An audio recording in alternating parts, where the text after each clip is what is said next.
Hey guys, it's Michelle. I'm with Alaska Dogworks and Team Aneke, and this is my favorite time of year because I get to do adventure sport training with you guys. One of my favorite sports is bikejoring, and I'm going to go through the gear right now. This is one of the most important pieces of equipment. That is your bike.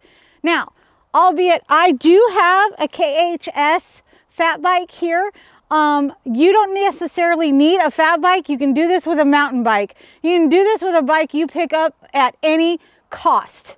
The only bike I would suggest that you don't use is a road bike or, a kid's bike. You definitely need something that you can change gears with. You need something that's pretty sturdy and stable so that the dog doesn't bend the frame when it's pulling you, because the dog is actually putting torque on the frame of your bike, especially back here on your gear system. So you want to make sure that you've got something sturdy. It doesn't need to be anything fancy, but it does need to be something that you are familiar with and you know how to change gears and those types of things, so that you can take your eyes off of your bike, your eyes off of the gears, and keep your eyes on your dog and your line. And I'm going to talk with you about that next. So let's start talking about why I've got this line.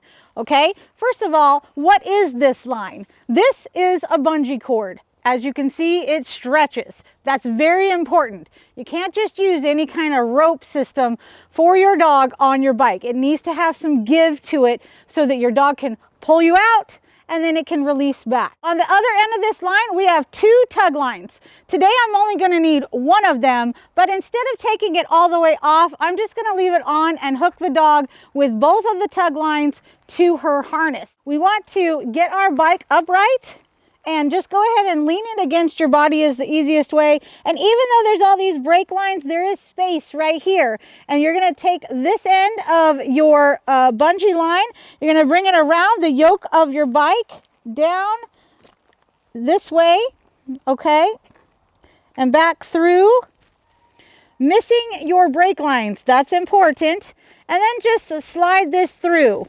Not a big deal. It's not a complicated knot for this like it is in dog mushing. And you're just going to cinch that down and you are all hooked up and ready for the next step. Before you guys get your dog hooked up in its harness and on the bike, it's a good idea to walk your dog around the bike, let your dog smell the bike and become familiar with the bike. It's also a good idea to pick the bike up and put it back down and walk around with the bike with the dog, not riding it, but just walking, so that your dog gets used to how the gears sound, the pedals moving, and those wheels turning. And that's a great way to introduce your dog to a bike, whether you're going to bikejour or just start to run with your dog next to the bike. All right, you guys, I'm ready to go. So I'm going to undo my line. I'm going to toss it out there and I'm going to harness this dog up and we're going to see how this goes.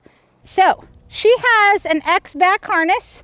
That is the kind of harness that we use here at Team Aneke, and I'm just going to show you a little bit about the shape of this, okay? So this is how it looks when it goes on the dog's body goes through, and then their head is here. So it's, if you guys can see, it'll look better when I put it on her, and then her legs are on either side. This is a perfect fit for Isolt. The way that you size these is by the length and the size of the head hole. She's only been in harness one other time, so this is pretty new to her. You're gently going to put her legs in and then give it a little bit of a tug so that you can see that the end of it comes out where her tail is, okay? Good girl. We're going to take her back to the bike. Grab our line. Tell her to line out. Get an assistant if you need it. Line out. Line out is what you want to teach your dog, not stay, but line out. Line out means that they're going to hold the line tight and they're going to be in a stand-stay position. Okay, you guys? So a tight line is a line out. This is a lot easier if you have an experienced older dog, but it's not undoable with this young dog here.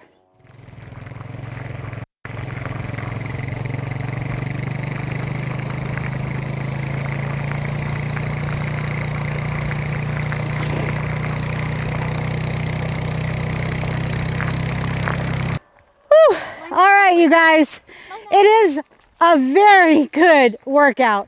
Just to let you know, she doesn't do all the work for you. You got to do your own as well to help her out, especially when they're brand new to the sport and you want it to be a positive experience. I think she did pretty good.